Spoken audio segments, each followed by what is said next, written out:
All right, guys, what is up? What is up? Welcome, welcome, welcome. This is Breakfast with the Brand, the number one podcast in the world for entrepreneurs and leaders who want to take their brands to the next level. I am your host, Junior Frederick, and I have with me the man himself, Mr. Bobby Stealth. And today we're going to be talking about some very, very interesting topics when it comes to exploding your brand. Or as Sean would say, going from unknown to full blown, or going from bland to industry leading brand. Two things. If you're tuned in live, go ahead and put your flames in the comments. I see Bradley is up early this morning. And of course, let us know where you're listening in from. I'm coming in from the lovely island, the number one honeymoon destination in the world. So if you're about to get married, you want to visit my country, the name of that country is St. Lucia. And for all of the Rihanna fans, it's right next to where Rihanna lives. So we're right on the left hand side to where Rihanna lives. Literally, I could see I could see other countries from my country. So now, apart from that, with that being said, Bobby, how you doing? How you doing this morning? What's happening? Yes, yes. I'm doing great, Junior. You're absolutely phenomenal. When you do what you do at a high level every day, when you don't do it, your routine will tell on you. Your body will tell on you. So I remember yesterday, I went and ate something that wasn't in my normal routine. It wasn't like fast food, but it still wasn't what I would normally eat. And I ate it, and my body was like, "What are you doing? Are you out of your mind? Have you lost it?" And I share this story with you guys to say that keep on doing the basics. They will save your life. They can save your life. The basic things, the little things, because I woke up like I couldn't sleep, guys. I woke up feeling like crap, all these kinds of things. But in my mind, I was like, we got breakfast with the brand in a couple of hours. We got to work out. We got all these things we got to do. You better get it right, get it tight. And my body recovered quickly, and Yeah. the stuff got out of my body quickly. So I just wanted to share that with you guys because I'm feeling absolutely phenomenal. But just 2 hours ago, maybe three, I was freaking sweating, hurting. But when you do what you do at a high level consistently, your body won't betray you. It won't let you down. It'll always perform for you when you need it to. 100%. Bobby, I was on a call yesterday with one of my mentors, and he said something that I wrote down. So guys, when I come to calls like these, I always have two things. I always have a pen and I always have a notepad because I realize whatever is written will be retained. So you have to come with something to write. It could be like literally one sentence that you take out of this session that could literally transform your life. So what he said, Bobby, was you can remember this is all about total self recreation. This is about becoming who you need to be to get everything that you want. And I mean everything. I mean the family, I mean the money, I mean the health, I mean the wealth. I want it all. I don't want to make money and then not be healthy. I don't Yeah. want to be healthy and then not have a family. So I want everything. Okay. So how do you get it all? You become the person that you need to be to have it all. But here's the key. And here's what in relation to what you're saying. The key is once you change, you never change back. Okay, guys, write that down. So once you make a decision to eat healthy, once you say, I'm no longer going to do this, I'm no longer going to do that, once you make a firm decision, you never, Bobby, you never change back. Now, put it in the chat. How many of you have made decisions in the past to do something, okay, where you've made a firm commitment to yourself? You say, I'm going to do something, I'm going to change the way that I eat, I'm going to change the way that I dress, I'm going to change the way that I show up online. When I'm going to post twice a day, it could be anything. I'm going to make 100 calls per day. I'm going to do something, and then you start doing it. And then, like, after like 30 days, after like 60 days or 90 days, you change. Put a number one if that's you.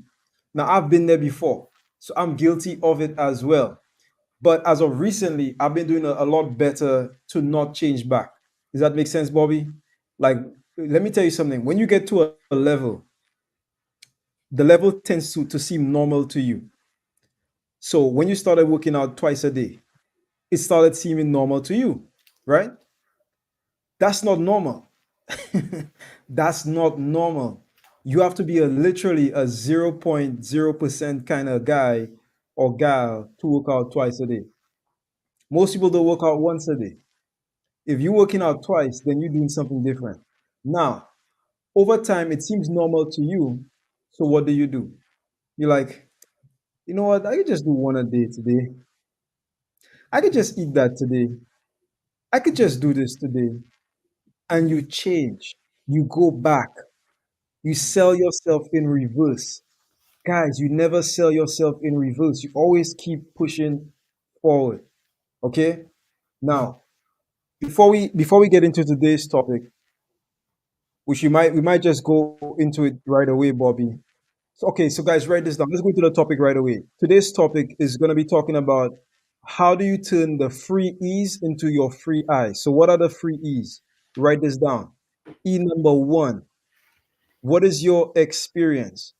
Okay, so what is your experience? What is your professional experience? Meaning, what have you actually done in your life with your own hands, with your own mind, with your own brain to achieve results for a company or for a client? So, what have you actually done? If I had to call you today and say, I need you to do something for me, what is something that you've actually done? So, what is your actual experience? Number two is what is your expertise? So, what are you an expert in? Okay, so now, Bobby, the way that I think of expertise, I think of it like this. If I had to call you, okay, like 1 a.m. after midnight, and I had somebody that you love, and I say the only way to free this person is you have to answer one question immediately as I ask you that question, what would the subject be? You didn't have time to think.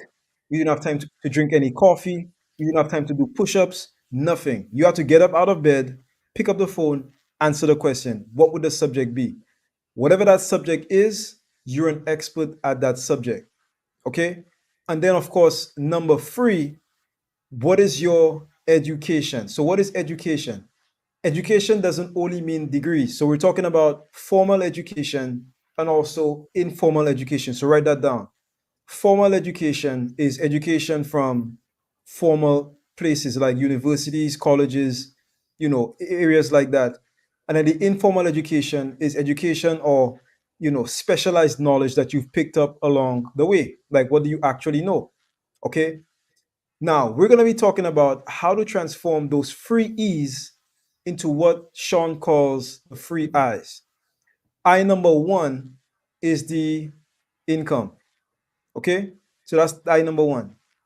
I number two, so after the income, you're looking for the independence. Okay? And Bobby, tell us what is I number three? So we have the Impact, income, the independence, and right, we have the impact. impact. Right. That's right. So impact is how are you touching the lives of other people? Now, there's a book, I just ordered a book. It's called The War of Art. So most people know the art of war. Most people don't know about the war of art. So what is the war of art? In the war of art, I ordered the book literally for one paragraph, Bobby. I wanted to read one chapter in the book. That's the whole reason I ordered the book. In the war of art, they discuss a concept of the unlived life. So, what is the unlived life? The unlived life is the life that you could have lived if you had stepped outside your fear. So, there's a saying in the cave where your fear lies, therein your treasure is also. So, where your fear is also the same place where your treasure is. The unlived life is the life that you could have lived if you had become the best version of yourself. So, everyone that's looking at me right now, I want you to just think for a second. What is the unlived life to you? So, where could you be right now? Where could you exist right now? What could reality look like for you right now? Could you be somewhere sunny? Bobby, I talk to people every day and they tell me, I would love to be where you are. You can be where I am. You could be in the Caribbean. You could be on a beach. I'm going to a beach today. I'm going to a restaurant. There's a nice restaurant that I like. It's right next to the beach. I'm going there today. You could do your business from anywhere on the planet. What does the unlived life look like to you? That's what we're going to be talking about today. How can you get the income, the impact, and also the independence? How can you be the person that makes all the money, that is independent and a sovereign person? And then how can you touch lives before you leave this spinning ball in the universe? Okay. So, Bobby, let's get into it. So, what are your thoughts, Bobby, when it comes to the free E's? Let's start with the free E's. Yes, absolutely. Absolutely. And I love this topic, Junior, because I haven't met too many people that engage with our brand that really resonate with us that don't have them. That don't have them. So everybody has them. All you have to do is give yourself permission to exist, right? To exist in your phenomenality. So if you have experience, education, and expertise, one of the first things you want to think about is how did you get your experience? Like, how'd you get it? For me, I got my experience from the military, a large amount of it. So, how I got my experience has a lot to do with how I would like to, how I am most likely to transfer that information. So, when you're doing an information transfer, such as teaching someone something, coaching someone on something, consulting them on something, the most natural way to transfer that information is how you received it. So, I did not receive information in a very studious manner, sitting at a desk, listening to an instructor teach me how to do a word problem. So that's not how I coach. That's not how I teach. That's not what feels good to me. So, how I actually teach, and the reason I want you to think about this is because you have experience, education, expertise, and you're transitioning. You're a professional. You know what you know, and you do what you do at a very, very high level. What you're trying to figure out is how do I transfer this skill set, this time experience into the income, impact, and independence. So pay attention to what I'm saying here because it's very important. Like if you're a pastor, if you're a preacher, you may get a you might have learned from the pulpit, so to speak. The person that taught you was preaching to you. So the way that you might want to transfer your information, your knowledge, or insights may be in a structured format that allows you to reference certain books, certain spaces in those books that are agreed upon as the authority of that space, such as what we do in accounting with the general accounting practices. Same thing a preacher does with the Bible. The congregation says this is the grail, the accountants say this is the grail. So, really knowing where you gained your experience and how that experience was acquired is very instrumental into how you might want to transfer that experience or that information to others. So, that's one thing about experience. When we think about education, the interesting thing about education is when you teach it, you actually reteach yourself. Like, have you ever noticed that? I like the way Einstein put it. He said, you don't fully understand something until you can explain it to a 10-year-old. So, what he's really saying is that if the concepts are so grandiose and you try to explain them, but you sound like you're babbling on, it means you don't understand the core rudiments. You don't understand the elementary components, the base, because you can explain the base to a 10-year-old. You can explain a square has four lines to a 10-year-old. You might not be able to explain what three dimensions, two dimensions, and one dimension is, more complex, but you can explain four lines connected. That means you understand it. That means you can teach it. So, what I want you to think about from your education standpoint is when Junior said, what can you wake up your kids are being held hostage and you can speak on? Can you explain that to its rudiment? Can you explain it from its base? If you can explain it from its base, then you know it. If you can explain it to a 10-year-old and help a 10-year-old get results, you can explain it to anybody paying you any amount of money. Because a 10-year-old only has a fifth grade education in the US. They know how to read, write, and do some basic math. Okay? They can read, write, and do basic math.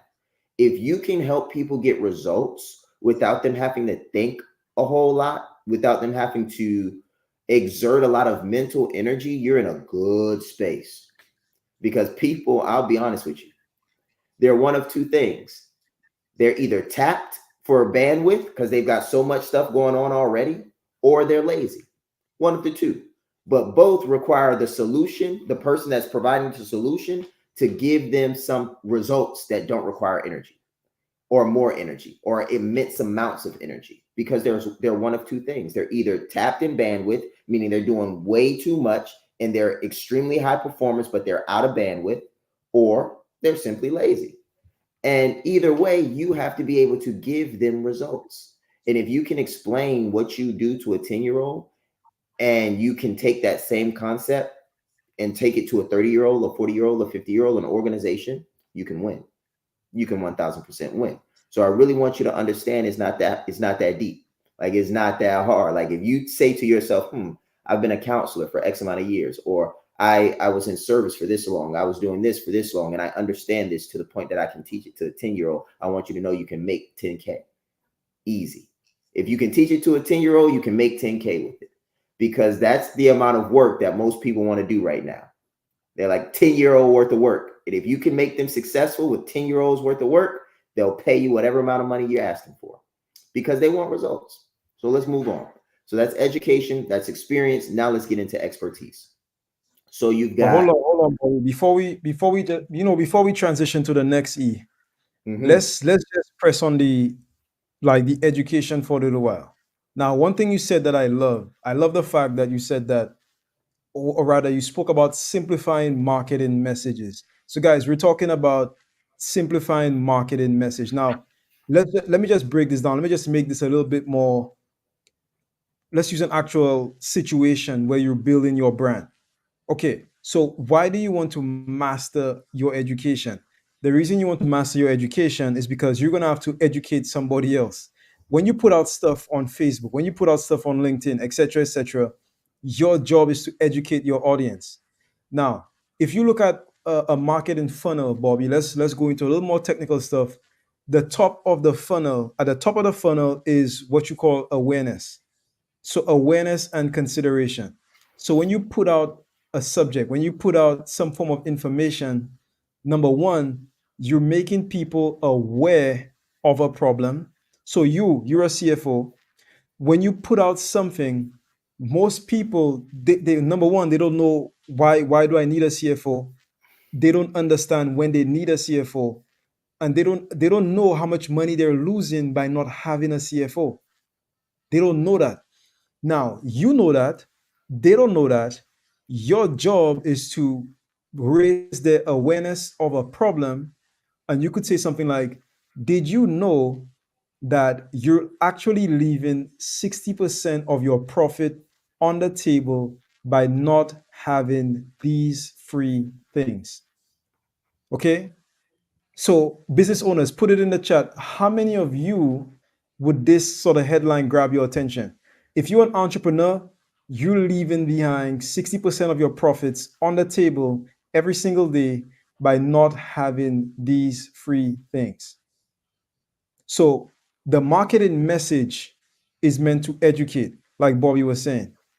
Now, when you construct the message, you have to simplify the message. That's why we have slogans. That's why we have stuff like brand you, not what you do. That's easy to understand. that's right. Okay. That's why, like, the best marketers all have simplified messages in the form of slogans. Bobby, did you know that big brands spend millions of dollars to come up with slogans? Did you know that? Like I think that, the little 5 word slogans you see.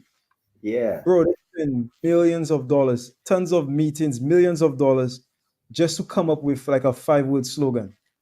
That's because the 5 word slogan is a marketing message. Now, why is that important?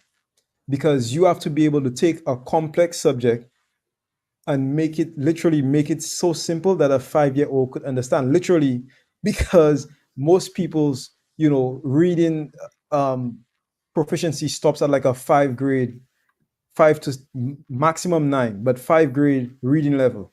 So as a copywriter, when I write copy, I will literally, there are apps that I use, Bobby. I will literally pop my copy into an app and I will break it down until it's like at a 5th grade reading level or somewhere close.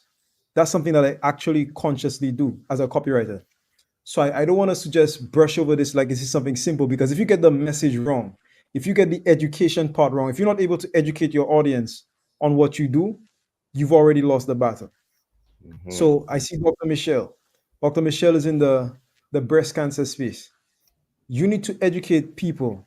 Okay, you need to be able to educate people on what they need in a very simple way, in a very catchy way. Bradley, same thing with you. So you have to raise the awareness to a problem and then educate them on the best possible solution. Just wanted to put that out there. No, that's incredible, Junior. And it makes a lot of sense because as I'm thinking about different things that we do, I remember getting my degree and my concentration was in economics, one of them at least. So finance and economics was my concentration. And I was leading with, I'm an economist. I'm a this, I'm the economics guru of that and this. And I remember Shaan telling me something that's very popular. He said, if you confuse, you lose. If you confuse, you lose. So, one of the interesting things about individuals like yourselves, your PhDs, your doctors, your master's degree holders, sometimes you can be too educated for your own good. Junior likes to say something. He says, don't get too smart. Don't get too Well, smart. it's called the curse of knowledge. That's what it's called. Literally, Yeah, that's the name of it. Curse of knowledge. Yep. that curse of knowledge there is something that gets people in our space all the time because we've done the work. We've got the degrees. We've got the accolades, so to speak. And we find ourselves in situations where it's like, you want to be appreciated for what you've done, but you're talking to people that don't care what you did. They just care of the result you can get for them. Like that's the truth. Like they could care less about what school you went to. Check this out. I believe, if I remember correctly, Jay Abraham does not have a degree, or at least he didn't have a degree when he was getting started. He ended up just like working and cross training in different industries. So like he was working in one industry, then he was working in another industry, then he was working in another industry. And some people call Jay Abraham like the godfather of marketing, like a certain aspect of marketing. So pretty much this guy started getting results for people. And as he started getting results for people, they just started coming to him more and more and more and more and more. And the reason I share this story is because they could care less if he had a degree. They could care less if he was associated with XYZ company. What they cared about was his ability to deliver results. So for you, you can have all the education in the world, and it's really good to have it. Like no one's taking it from you. But if your ideal client does not get results, they don't really care, how much education you have. So I just want to make that distinction because you might not feel like you have the third master's degree that you need.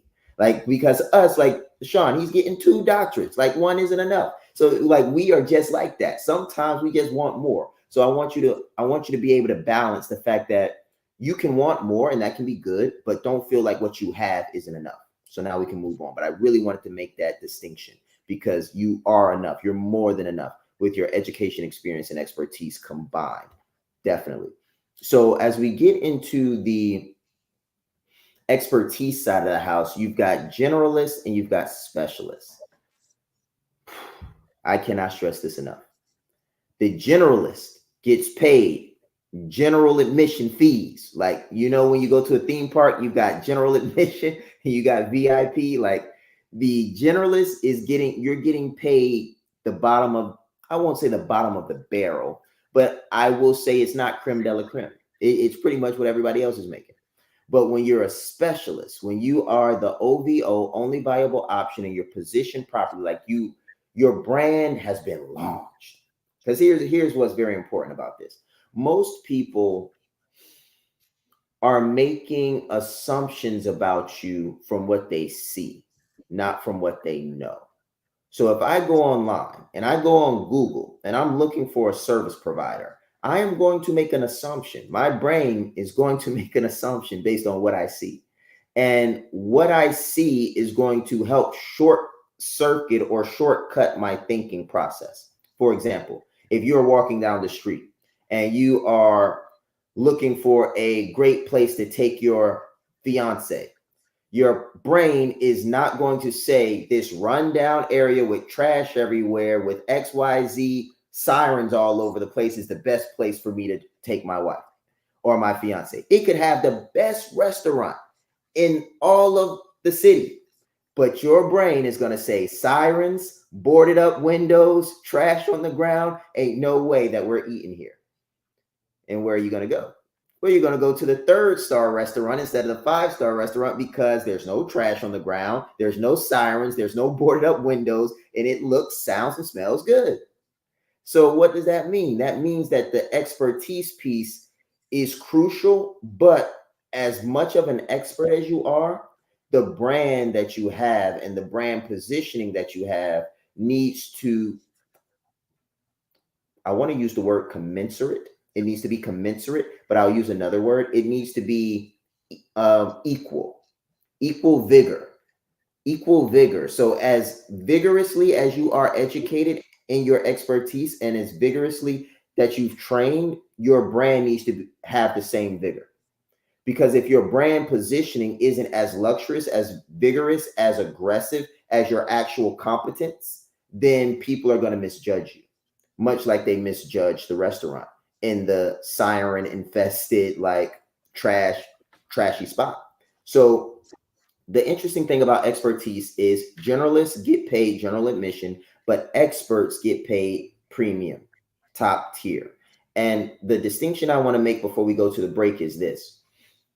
If you had a choice, and you do, to make minimum wage for your expertise, minimum wage, or set your own price, which one would you pick? Now, this is a rhetorical question. You would obviously set your own price. Now, here's the caveat.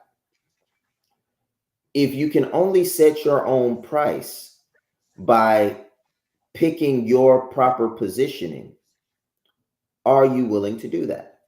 Because they'll pay you, and you can put up an ad and they'll pay you. You can put up a shingle, so to speak, a post, and they'll pay you. But if you want to get paid premium, that's connected to positioning, proper positioning. And there's no way around that one. So those are a few insights before we come back. And when we get back, we'll talk about transitioning those 3 E's to the 3 I's and how you do that as a professional that's looking to get into business. There's slow growth and then there's scale.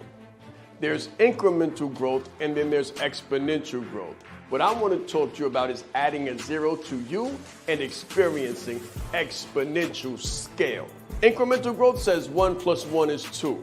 Exponential growth says 1 plus 0 is 10. Incremental growth says 2 plus 2 is 4.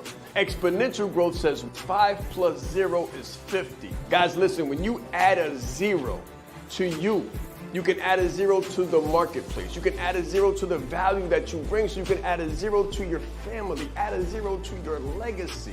This is what we're talking about. We're not talking about incremental, we're talking about exponential. I always say that business is a spiritual game.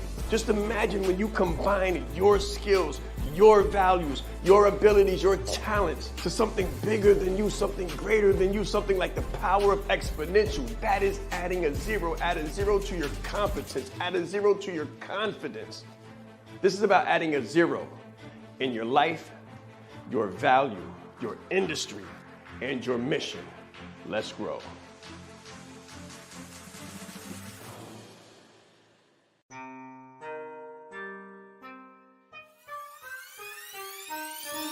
The reason why I did this and what I do is help leaders to become brands and brand themselves. You train people how to treat you by how you treat yourself.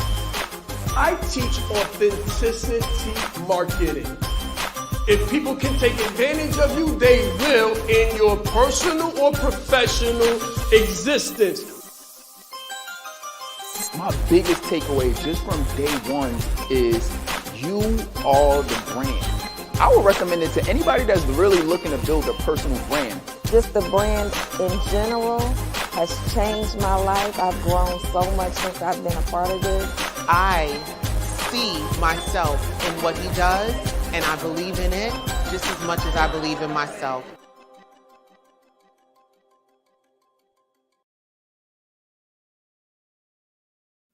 All right, guys. So we're back. We're back, and now we're getting into the free eyes. So, how do you make the transition from the free E's to the free eyes? For those of you just coming in, the free E's would be your education. Okay, number one. Number two, your experience. And then number three, your expertise. So, how do you make that transition from the education, the experience, and the expertise into the income, the impact, and of course, the independence, which is what most people want? Okay, so number one, the way you do that is you have to develop a brand. Now, what is a brand? What really and truly is a brand? I like to think of a brand in very simple terms. A brand is, and you could write this down, a brand is who you are at your core, expressed in the form of a business. A brand is a business with a personality. So literally who you are. So think of who you are. Let's go for the five W's. So write this down. The five W's of branding, as said by Mr. Sean Raiz. Now, for those of you who have not enrolled in Branded Like a Leader, we're talking about the five W's coming straight out of that course. If you want to learn more, go to www.seanrice.com. Navigate over there. You could find Branded Like a Leader and just check it out and then let me know what you think. You could send me a message. And of course, if you're interested in enrolling, then send us a message, let us know. But let's get into it. So, how do you start to develop a brand? A brand starts with you.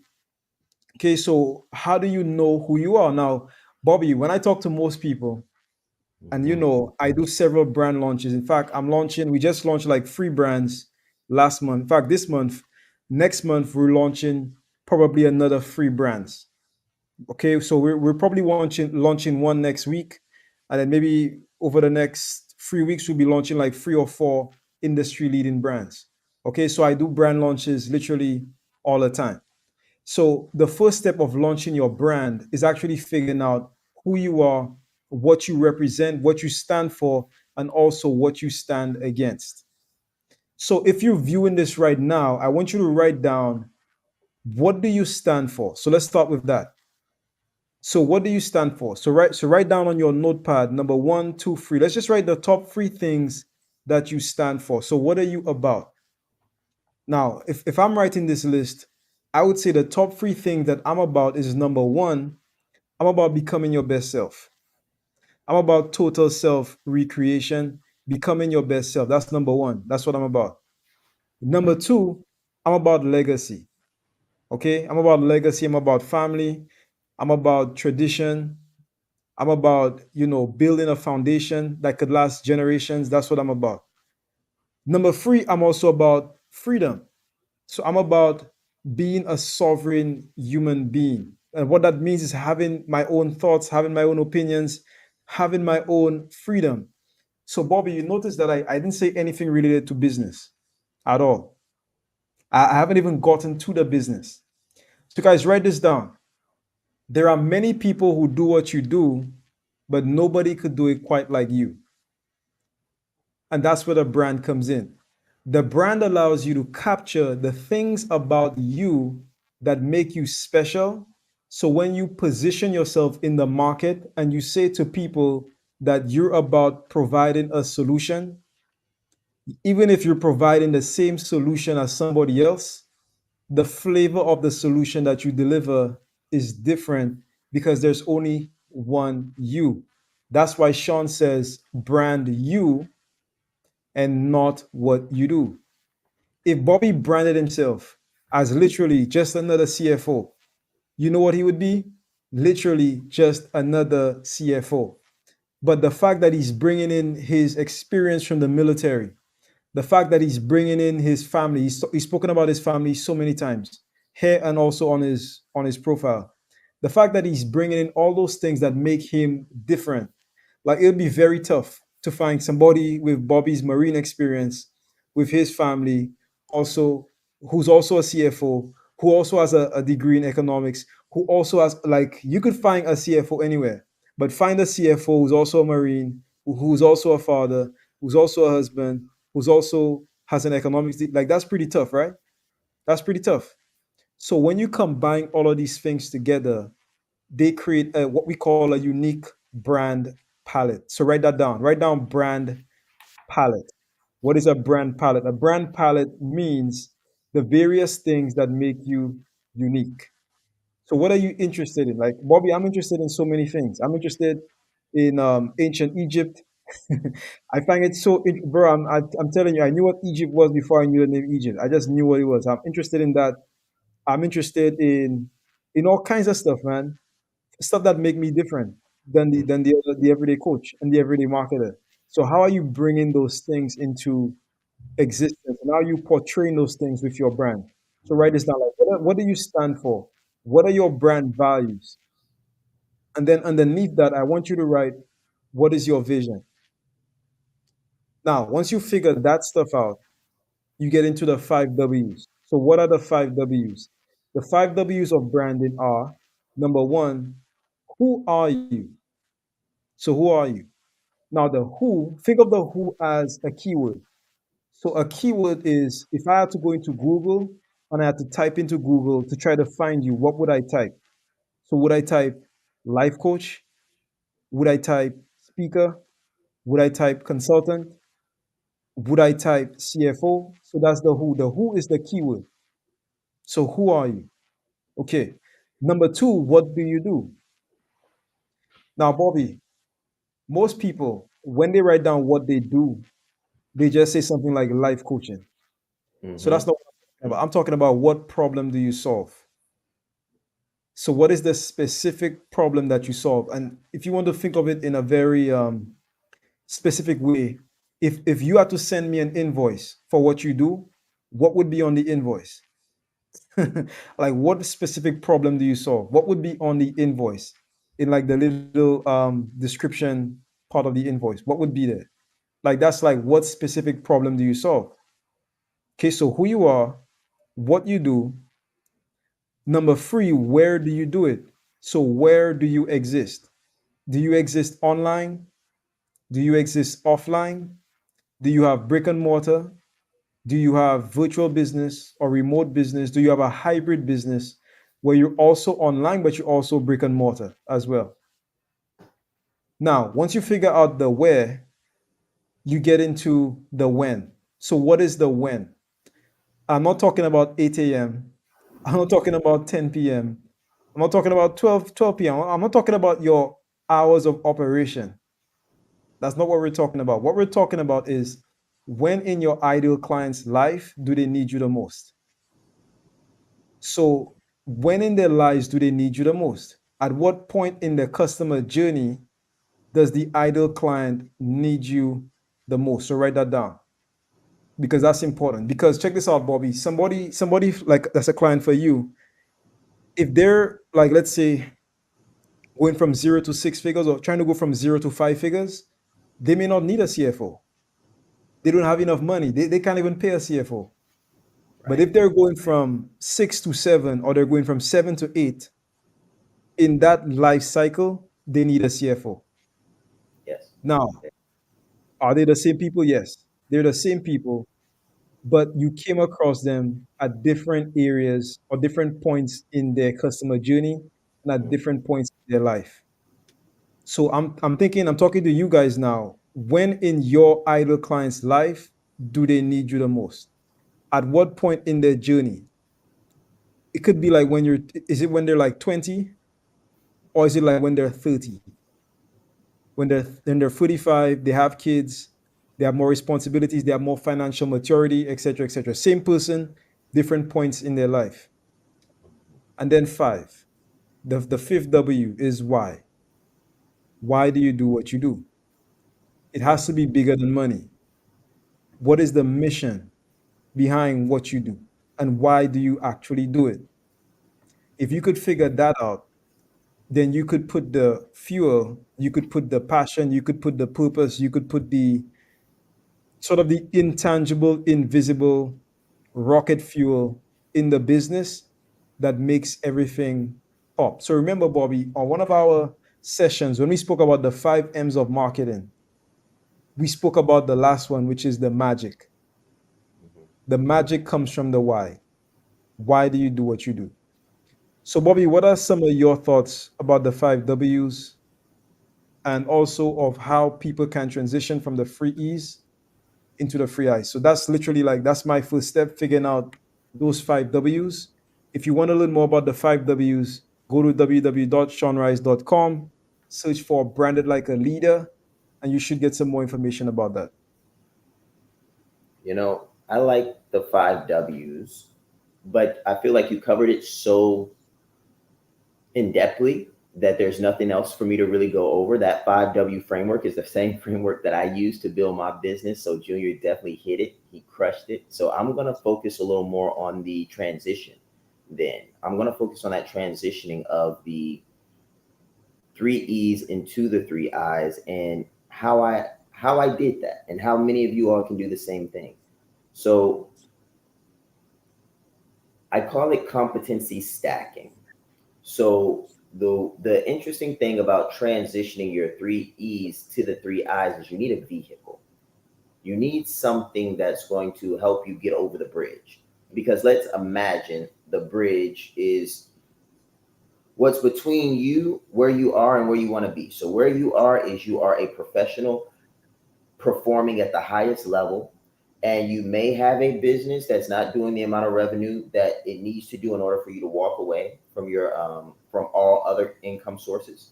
So you're kind of in that limbo space where you're just like, I got a business, but I'm also an employee still. I want to be in business full time, making good money, but that I'm just not there yet. So you're on this side of the bridge and you want to get over here. So over here is where you are running your business either full time or at the capacity that you so choose. You have more than enough money coming in from your business to provide for your living expenses and be able to build wealth, or at least build the business to the size that you want it to be until you're ready to exit it.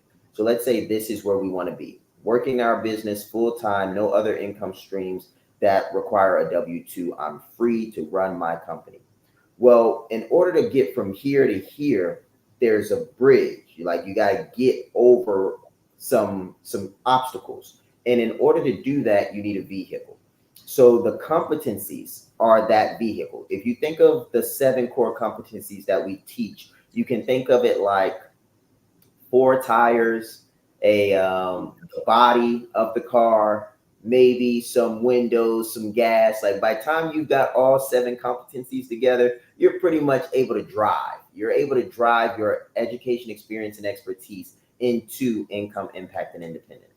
So the way I learned it was I learned coaching. Well, I learned branding first, and then I learned coaching. Then I learned speaking.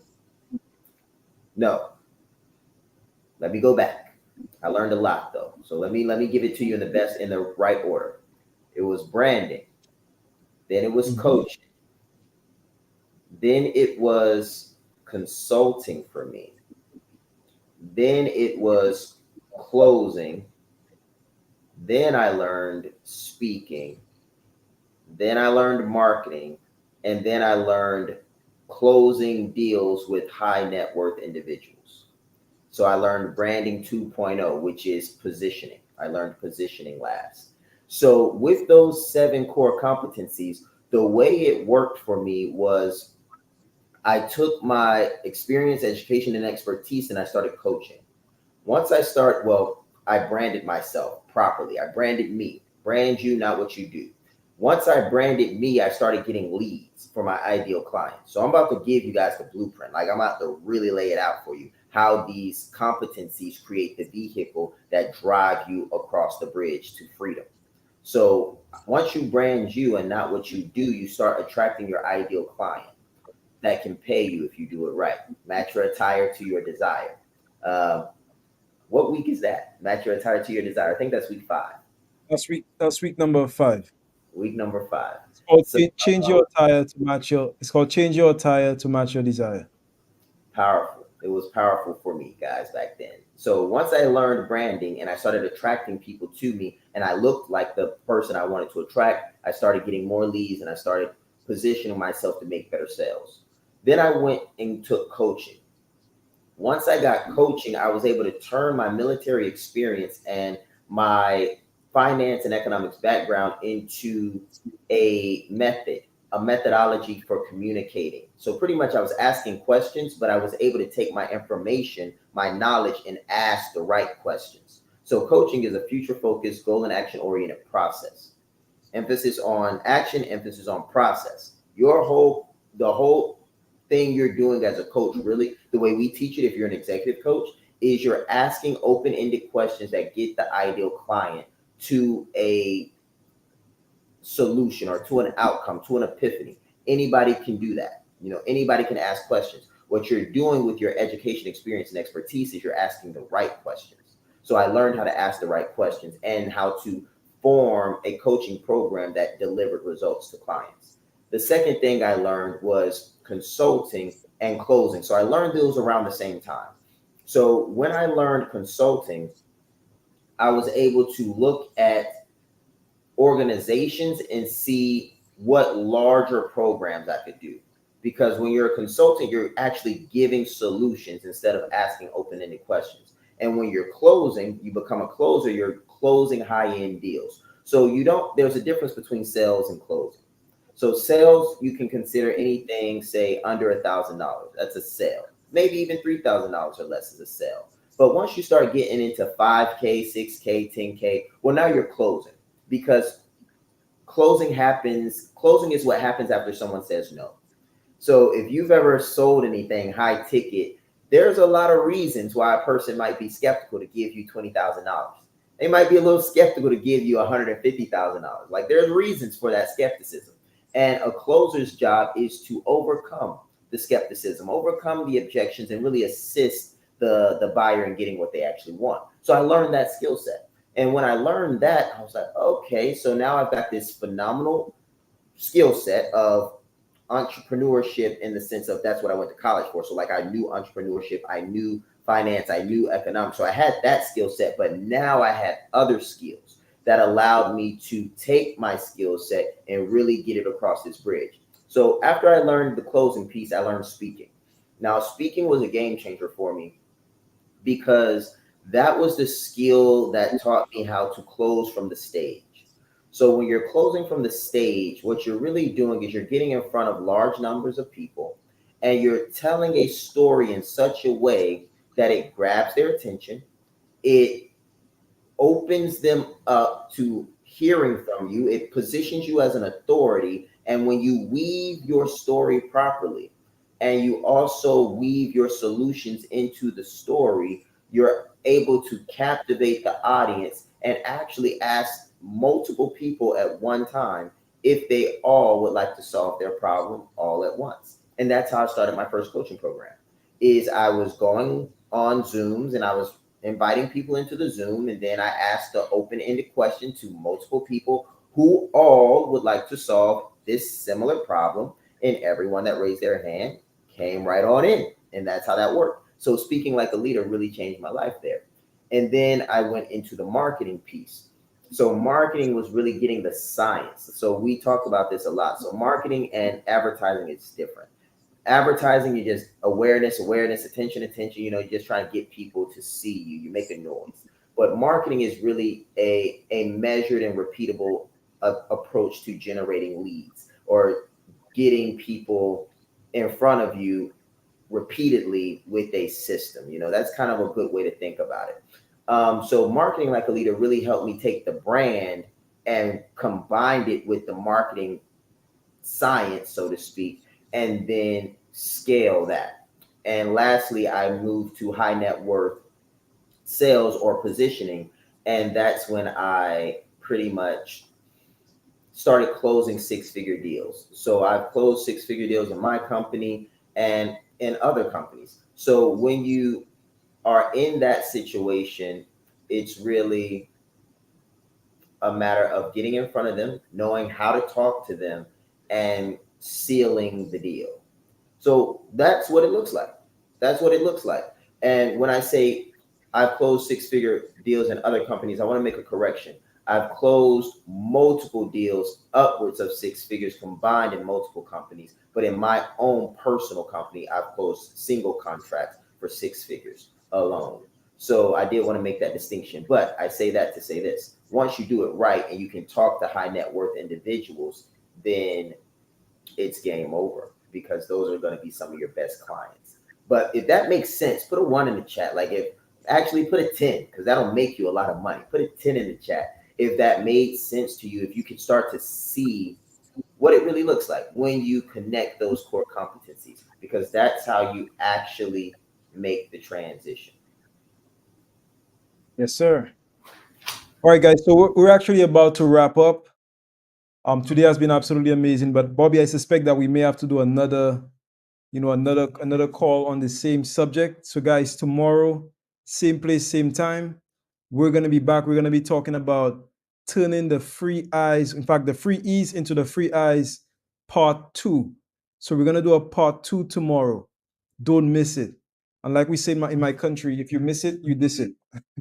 So don't miss it, okay, guys? So don't miss it tomorrow, same place, same time, 8 a.m. Breakfast with the Brand. Thank you so much. By the way, the Leadership Live Deep Dive at 5 was absolutely amazing this Saturday. Okay, so people have been asking me, okay, when is the next one? The next one is coming towards the end of August, the last Saturday in August, okay? The last Saturday in August. Now, we'll be sending out a couple emails giving some more information very soon. So be on the lookout for that. But yeah, you definitely want to come in. The replay is on Sean's profile. So if you want to see the replay, go to Sean's profile on Facebook, and then you should be able to see it. But the next one is going to be very fun. We'll be sending out some more information on that very soon to your inbox. So just stay tuned. Thank you so much. Have a phenomenal day, and let's grow. Bye bye.